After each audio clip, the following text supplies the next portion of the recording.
Let me tell you about this idea.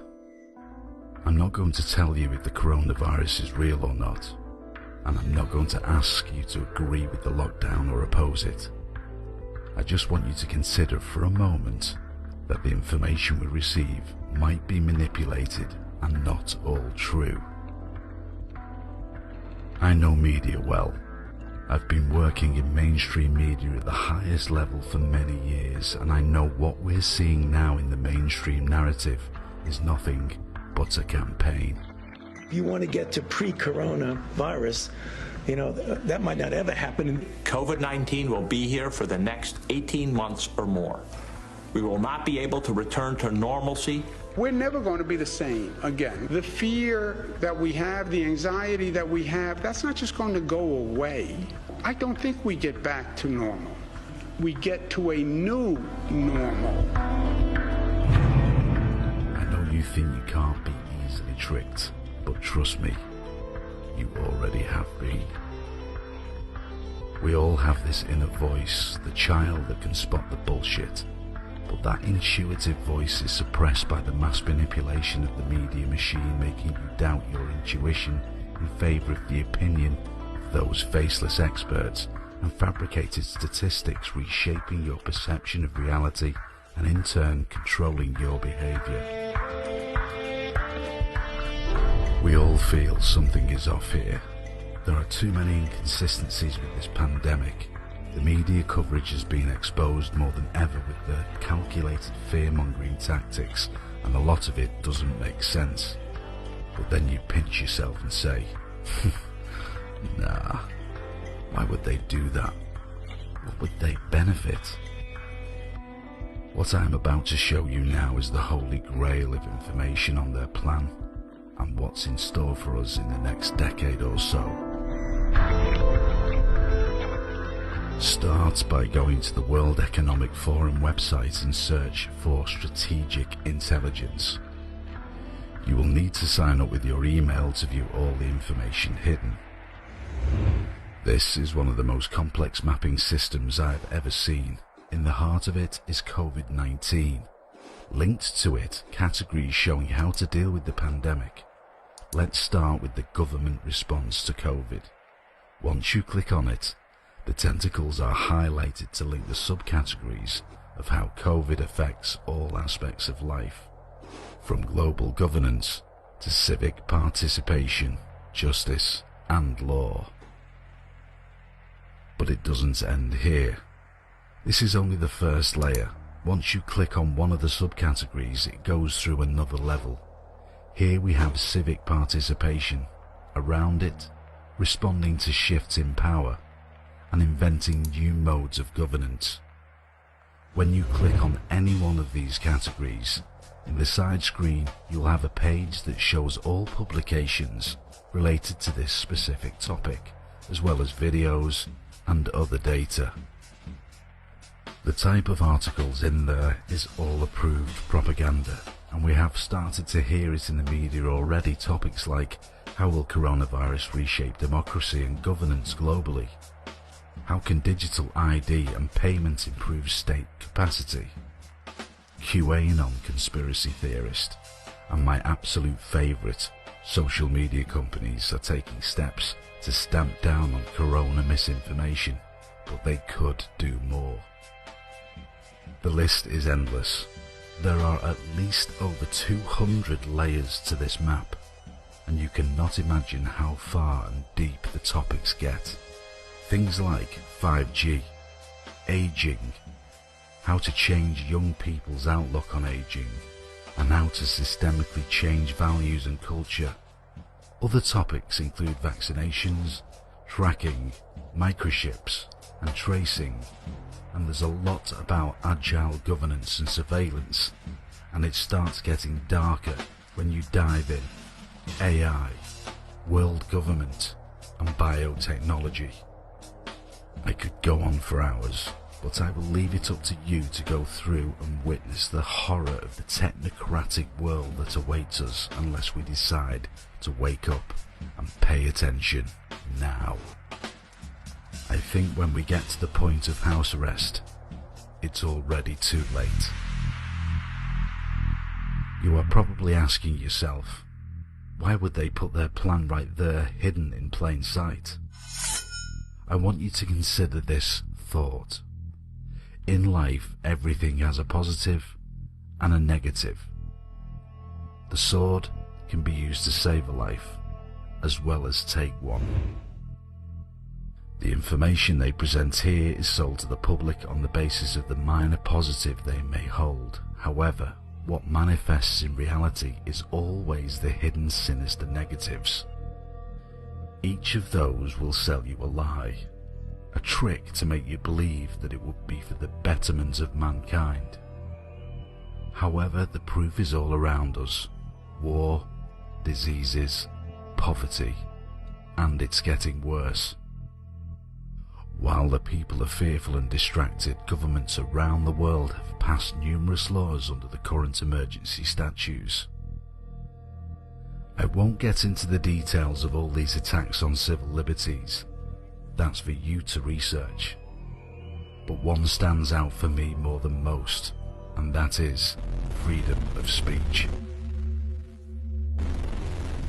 Censorship has become a real problem to our societies, and it's all around us. We are bombarded with a one-dimensional narrative that echoes on all media platforms. If you say it enough times, they will believe it. They give us the illusion of choice by creating all these different outlets with different logos and different charming faces, but it all leads up to the same people at the top. The internet until recently was the only space left for the truth to exist, but now this is being censored more aggressively than ever, and a new concept is created: misinformation. We're taking a more proactive role in making sure that all of our partners and developers use our services for good. We're very focused on making sure that our recommendations and discovery surfaces aren't highlighting groups where people are repeatedly sharing misinformation or harmful content, and we're working hard to completely remove groups. Facebook is now being used to organize a lot of these protests to defy social distancing. We do classify that as harmful misinformation, and we take that down. Misinformation, as if it's the new terrorism. They convince the public that any information different than their experts could cause danger to us all, however belittling and degrading this notion is for the masses. We aren't pressured to test for flu, but ER doctors now, my friends that I talk to say, you know, it's interesting, when I'm writing up my death report, I'm being pressured to add COVID. Why is that? Why are we being pressured to add COVID?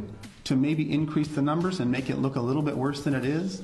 I think so. Last night, the doctor's video, the one you just saw, was pulled off of YouTube. The only justification for taking it down was that the two physicians on screen had reached different conclusions from the people currently in charge. YouTube and its parent company, Google, have now officially banned dissent. The CEO of YouTube admitted that openly. But then we also talk about removing information that is problematic. You know, of course, anything that is medically unsubstantiated, so people saying like, take vitamin C, take turmeric, like those all will cure you. Those are the examples of things that would be a violation of our policy. Anything that would go against World Health Organization recommendations would be a violation of our policy. And so remove is another really important part.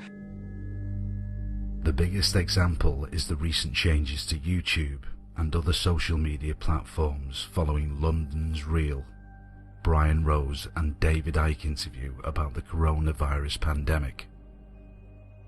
An interview that was taken down by YouTube despite its popularity and millions of hits on the streaming figures. It even leads to changes in broadcast laws by the British broadcast government body, Ofcom. And if you read the tone of the article, the BBC is implying that they forced YouTube to take down our live stream yesterday with David Icke that went deep into coronavirus, COVID-19, the relationship of that to 5G technology, to vaccines, to the lockdown, to the economic crisis, and to seizing your human rights, whether it could be your location, your data, and even your right to earn an income. And that's what we talked about it yesterday. It was the second largest live stream on YouTube worldwide yesterday. Why is he such a danger to the billions of people around the world? Why is Ofcom here in the UK sanctioning radio stations for talking about any relationship with 5G and coronavirus? We can't even talk about it. Does this sound familiar? Like George Orwell? Like a Nazi state? Does this sound familiar to anybody? And it's this self-deluded arrogance which goes like this. I am right, therefore anyone who says something different must therefore be wrong, and by definition, because they are wrong and I am right, their freedom of speech to be wrong doesn't need to be taken into account. That's how the mentality goes. What I say is, I don't agree with them, I don't agree with them, I don't agree with them. I do agree with them. But I don't want to silence any of them. All this because an old man was giving his opinion on what is going on. He was not inciting hatred, but the opposite. Yet David, Brian, and many others have faced the wrath of the mainstream media and the tech giants like Google, LinkedIn, and YouTube. What I am about to suggest has become necessary to combat this complex globalist propaganda machine. Their war relies mainly on the control and manipulation of information. But there is something we can do. We have the structure of their highly effective plan. We use the same model against them and in favour of telling the truth. Just like their complex map that we've seen earlier, we will set up the same project, but only the masses and whistleblowers to populate. The Mirror Project. Think of it as a more targeted WikiLeaks. WikiLeaks is an amazing concept and has been groundbreaking in exposing truths that would have never come to light. However, that process can be random, and to be more effective in the information war, we must target the right areas and expose them at the right times. Therefore, it is important to understand the structure of their plan and consolidate it into one platform. For example, just like the World Economic Forum map, we have the exact same categories, but instead of the articles being filled with government-approved propaganda, the content will be populated anonymously by the people. It will have a section for articles, studies, statistics and documents to do with each specific topic. In the below section there will be a video channel where videos, documentaries, lectures, talks and interviews will be available, content that most of it would be banned on the current platforms like YouTube. And finally, there will be a whistleblower secured section for whistleblowers from around the world to upload their documents related to that specific issue. And this way, we open the fight to everyone, whether you work in a hospital, for a city council, a tech company, a government body, anyone witnessing something that's not right and they want to leak it, and they can go to that topic on the Mirror Project platform, or MP22 for short, and upload anonymously. Think of MP22 as a search engine with YouTube and WikiLeaks all in one platform linked to one map. The problem we face right now is the fragmentation of information and sources when it comes to trying to expose corruption, propaganda and human rights violations, which blurs the big picture. Add to that the insane censorship on all platforms, which renders us unable to present any other point of view other than the mainstream narrative. With the Mirror Project, we can centralize and consolidate all these sources in one place in order for real-life action to take place in an effective manner. Another issue is the term conspiracy theorist.